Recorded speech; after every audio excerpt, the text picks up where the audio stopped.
Hey there, Mike. Hey, how's it going?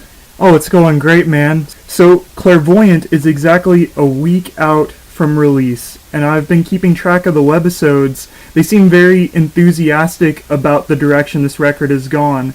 Have you been able to keep track of what the public reaction has been so far, and how are you feeling about it?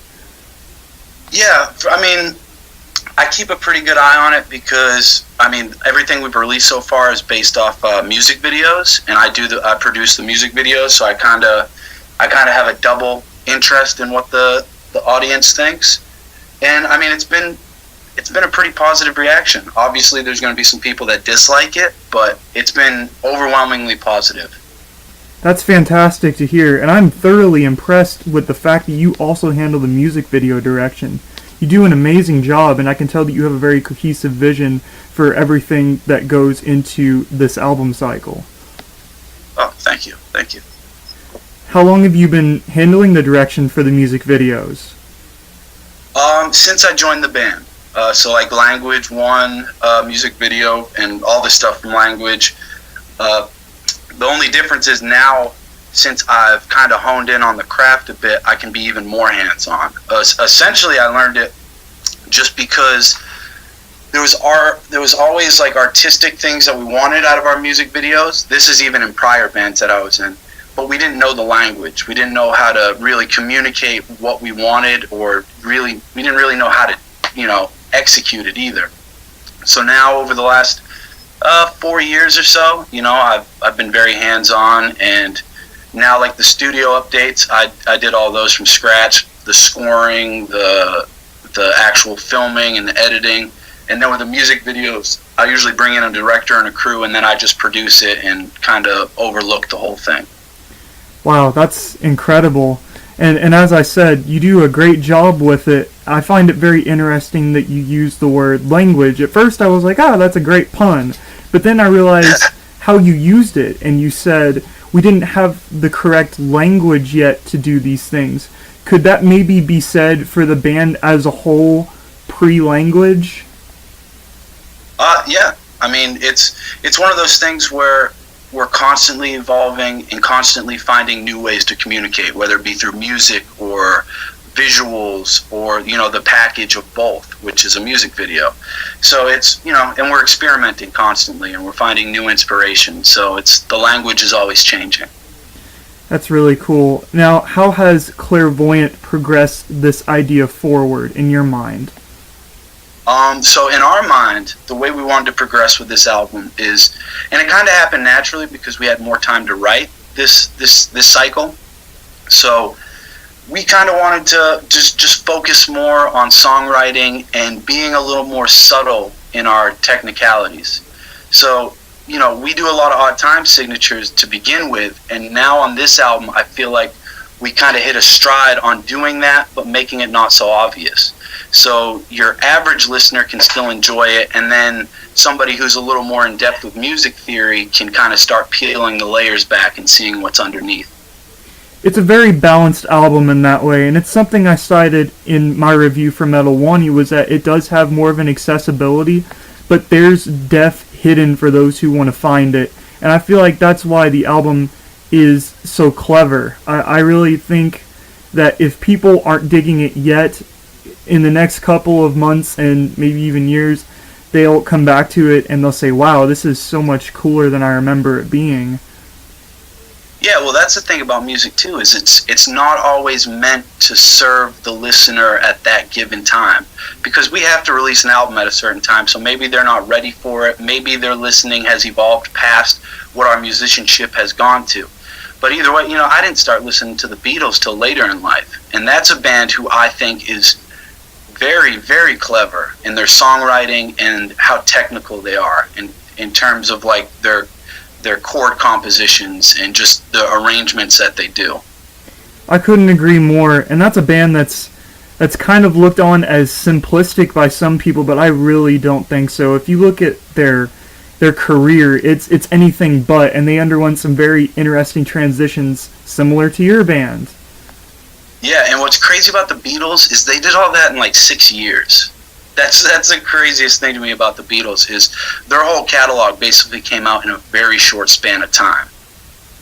Yeah, it really is insane to think about, and just how they blew up practically overnight as well.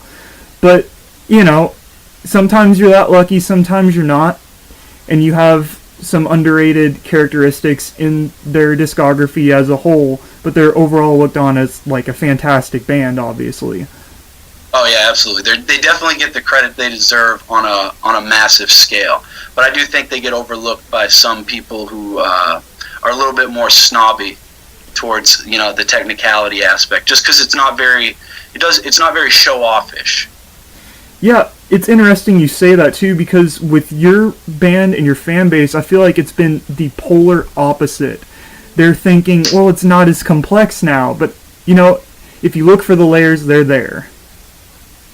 Oh, absolutely. And complexity it's a subjective word, complex on what level. And music's a very vast thing, and it moves in many different ways. There's songwriting, there's melody, there's harmony, there's rhythm, and there's so much stuff, and there's so many different ways you can go about it. So really, the only thing we can ever do is focus on what we want to try to get better at, and then hope other people enjoy and follow along for the journey.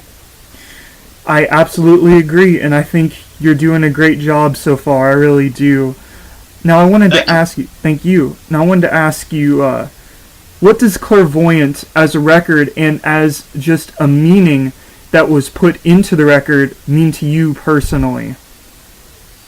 So the idea is it's the opposite end of the spectrum to language, where language is life, clairvoyant is death. Language is a very uplifting, it was an attempt to be inspiring, to inspire people, on the brighter side of things. It was the drifting with the ebb and flow, whereas clairvoyant is the sinking. It's colorless. That's why there's no color on the album cover, and it's definitely the grimmer side to what language was, and it's based off of the same premise, just looked at from multiple perspectives. Wow, that seriously blows my mind. And let me tell you, as a fan, Language changed my life. That is a very positive record for me, and when I listen to it, I definitely hear all the characteristics that you're describing. Whenever I think of Clairvoyant, though, there is the song Relapse, where it's like a changeover into a more positive idea. So it's cool that record does still contain some positive aspects. It's just a little bit more subtle, and I think that's why I can appreciate the positive side of it more as well. Yeah, and with Language, the story behind that, I don't really like to go too in depth with it, because I like the listener to kind of create their own story, which is why we don't release lyrics. But I needed a positive album at that time in my life. I needed to make positive music, and with Clairvoyant, I was in a good place where I could kind of dive into the more darker side of things. And it was nice, because I planned on trying to make it a darker album just based off of how uplifting Language was. You never want to do the same thing twice, so you've got to kind of shift through different gears. I agree. It's good to not be repetitious, and I feel like the Exoplanet fans and the Intrinsic fans, even the Language fans, should hear that and realize, well, this band's just going to keep growing and growing, and that's what you did on Clairvoyant as well. Yeah, and it's weird too, because some of the critiques we get are, we're no longer a metal band and things of that nature, which, Clairvoyant isn't a metal record. It's not. But if you come and see us live, we're still playing Exoplanet songs. So to say we're not a metal band anymore is, I think, incorrect. And they have a very narrow sight on how to view what the Contortionist is. If you come out to a show, we're a metal band for a portion of our set. We're a rock band for a portion of our set. We're an ambient post-rock band for a portion of our set. And what's fun about making albums that are different than the previous albums is it gives us this large library to choose from every time we go out on tour, to create these roller coaster experiences when people watch us. You just nailed why you're one of my favorite bands. Thank you. I love that. I want to say Thank you. too. Oh, thank you. I want to say too, though, that it must be interesting trying to structure your set at this point. With every album having a different vibe and different sound, there has to be some challenge in that. Yeah, it's challenging too because there's 6 of us, so everybody's got a slightly different idea on what they think we should be playing live, and there's really no right or wrong way to go about it. So it's all of us just arguing why we personally think it should be a certain way. We geared a little bit towards who we're touring with and things of that nature, and obviously every tour we have a different amount of time we're able to play, but it's definitely a challenge. I'm sure. Whenever you say that the 6 of you all have a different viewpoint on the set list, that must be really interesting when it comes to the music. Can you elaborate on that? Yeah, I mean, we're all drastically different in terms of what we all listen to. We have a few common bands that we all can appreciate, but for the most part, I mean, we all grew up. Eric's probably 2 or 3 years older than I am, so we kind of have a similar group of bands that we listen to. We're 90s kids, and the other guys are 3 or 4 years younger than us, so they kind of got a different wave of music that they listen to, and then all the new stuff we're taking in. So with this album, we wrote a lot of material, so then it comes down to what makes the album. And everybody's kind of got different songs that they love, and other people aren't quite attached to those songs as those people. So it comes down to, you start with a subjective view, and then you try to view it as objectively as you can, and see what separates us further from Language, and what's going to be fun to play live, and all of those things. But really, at the end of the day, you gotta factor in what serves the album, what makes the best possible album. Yeah, absolutely. And I feel like this and Language have been very coherent and, I don't want to say streamlined, but just consistent as records. But the vibe changes in them, while subtle, they feel so much more impactful because there's not so much going on that they're like buried. You know what I mean? Yeah. It's yeah, and that's a challenge in itself as well, is trying to figure all that. And the thing is at the end of the day, there's no right or wrong way to do it. You just got to kind of do it based off your gut instinct, and do it for the satisfaction of the 6 of us, and not necessarily the people who are going to be listening after the fact. You just hope that they enjoy it. Right. People like me love it. I absolutely love the record, Michael. Thank you. Now, I gotta wonder, though, while you were making this record, maybe not even while making the record, but now, there's gotta be some thoughts in your mind as to who you could tour with from this record that maybe you couldn't before. Have you had any of those types of thoughts? Yeah, I mean, this album definitely opens us up to definitely more of an alternative rock, or a kind of a post-rock audience where we can kind of blend in a little bit more. We had moments of that in Language, and now this album makes it so we could probably comprise a whole set of stuff like that. It'd be great to go out with like bands like Circus Survive. I've loved Circus Survive forever, since Juturna, and then On Letting Go, and those are some of my favorite albums. So it'd be cool to go out with bands like that. We've been dying to go out with Opeth. But even then, if we get a call to do Meshuggah, we can pull from some of the back catalog and do that. Oh man, if you guys tour with Opeth and Meshuggah, I'm so there. There is no question. Yeah, if we get the offer, we're there. So.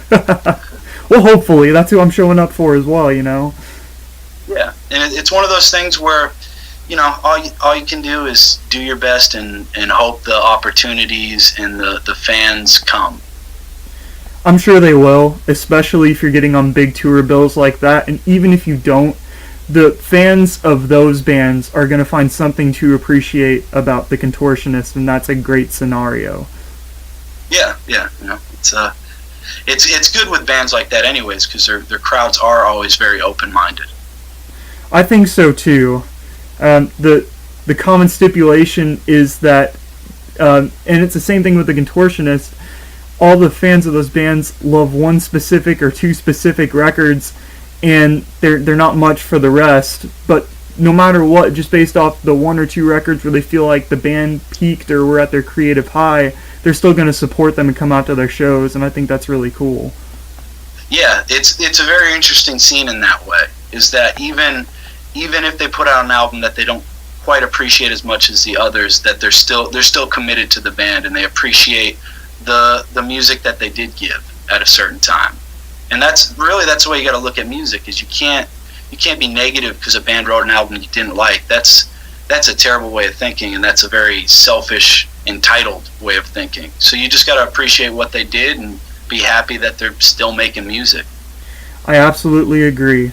Now, to think about this for a second and put it into perspective, do you personally have any aspirations, like all-time, like super grand aspirations as to who you would really like to tour with, like something that's out of this world you could never even possibly imagine? I mean, yeah, Pink Floyd. that'd be pretty awesome. There's a lot, man. I'm influenced by so much music, so there's definitely options out there that aren't even feasible. You know, like Frank Ocean is an R&B songwriter that I love, and I think his take on lyricism and storytelling is very interesting and different from anything I've ever heard. And then, I go like James Taylor. He's an old folk songwriter. Love his stuff. But those are bands that are like pretty far out of there. But yeah, like Pink Floyd, Tool. The bands that were progressive and still made it so you could sing along and jam out. And there's so many layers. And I think you said it best earlier, is clever. They're clever. They don't have to showboat. They know they're talented, and they can disguise it, and they can leave it there for the really diehard people who want to dig deep to find. Yeah, I agree, man. Well, of course I agree. It's something I said.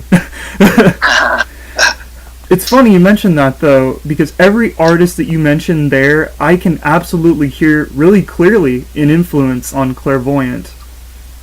Yeah, and those artists have played an influence. Like James Taylor, he's one of my top 3 favorite singers ever. And I definitely drew influence from him when I joined the Contortionist, because my approach with the Contortionist, in my previous band, I projected everything from my chest. I was a very loud singer. Everything was aggressive. When I joined the Contortionist, I wanted to do my own thing, but I still wanted to carry over a couple traces of what John did as a singer. And one of the things that he was a very soft-spoken, subtle singer when he did sing. So when I wanted to kind of take that approach in the more songbirdish style of singing, James Taylor's always been one of my favorite singers, so he's somebody I kind of took cue from. I love how vibe-based the Contortionist is, and just how you are as a vocalist. It's very centric in the sound and the approach of the band. And it's interesting that you bring up Last Chance to Reason, because you basically say it's almost like a Jekyll and Hyde thing. One was more aggressive, this one's more melodic for your taste. Would you still find yourself doing Last Chance to Reason material in that aggressive manner? Do you still need that in your life? I don't necessarily need it, but we are working on some stuff, and I'm sure that's the approach I'll take, because it's fun. It's fun to do that. And with the Contortionist, the way the band's gone, it hasn't really called for it that much, and I don't feel the need. I don't feel like I have to prove like that I have that in me, because I've been doing music for a very long time. I turned 30 in about a week, and I've been touring for 13 years. I've been singing for 18 in bands. Wow. So it's like I don't really have anything to prove at this point. I know what I'm capable of. I know the past things I've done, and it's not that I need it, but it is fun, and I do enjoy it. It's cool that you're still keeping that around. I'm sure the fans will really appreciate it. And Last Chance to Reason are really at that stage where it's almost a for the fans thing. Yeah, absolutely. And that's what that project would be. All of us are pretty caught up in other endeavors, so. Yeah, very busy people, I know. So to close this out, I just wanted to ask you, where do you see the Contortionist going from here? What is the future looking like? What is the future sounding like in your mind? Where would you want to go after Clairvoyant? That's a hard thing to say, because for me, whenever we go to write, it's supposed to be a timestamp on where we were at our lives as musicians. So really, it's hard to tell. All I can say is I hope in the future that, we continue to stick to our guns, no matter if we think we're going to lose fans or not, and continue to grow with whatever, we view growth as at that time. I think that's a fantastic way to look at it. Well, Michael, thank you so much for your time tonight. You have a great rest of your night. Oh, hey, thanks for taking the time.